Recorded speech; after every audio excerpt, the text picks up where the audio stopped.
ఇలాంటి మరెన్నో వీడియోలు చూడడానికి like, share, subscribe and comment. ఈరోజు ఈ వీడియోలో 2026వ సంవత్సరంలో తిరుమలలో శ్రీ పద్మావతి పరిణయోత్సవాల గురించి తెలుసుకుందాము. పద్మావతి శ్రీనివాసుల పరిణయోత్సవాలు ఏప్రిల్ 25వ తేదీ నుండి ఏప్రిల్ 27వ తేదీ వరకు తిరుమలలో ఘనంగా జరగనున్నాయి.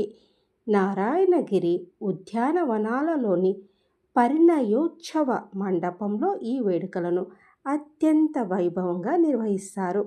3 రోజుల పాటు జరగనున్న ఈ వేడుకల్లో తొలి రోజు శ్రీ మలయప్ప స్వామి వారు గజవాహనము, రెండవ రోజు అశ్వవాహనము, చివరి రోజు గరుడ వాహనంపై వేంచేపు చేస్తారు.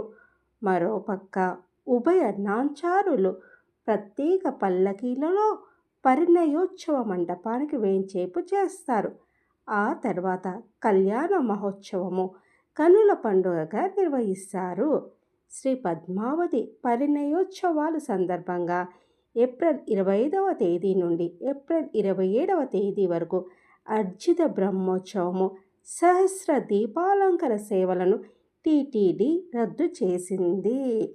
పురాణాల ప్రకారము సుమారు 5000 ఏండ్ల కిందట, అంటే కలియుగం తొలినాళ్లలో సాక్షాత్ వైకుంఠం నుండి శ్రీ మహావిష్ణువు శ్రీ వెంకటేశ్వరునిగా భూలోకానికి తరలివచ్చారు. ఆ సమయంలో నారాయణ వనాన్ని పరిపాలిస్తున్న ఆకాశరాజు తన కుమార్తె అయిన శ్రీ పద్మావతిని శ్రీ వెంకటేశ్వరునికిచ్చి వివాహం చేశారు.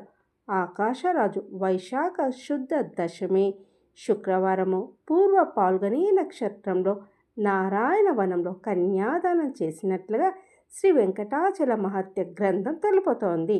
ఆనాటి పద్మావతి శ్రీనివాసుల కళ్యాణోత్సవ ముహూర్తానికి గుర్తుగా ప్రతి వైశాఖ శుద్ధ దశమి నాటికి ముందు రోజు అనగా ఒక రోజు తర్వాత ఒక రోజు కలిపి మొత్తం 3 రోజుల పాటు పద్మావతి పరిణయోత్సవాన్ని టీటీడీ నిర్వహిస్తోంది.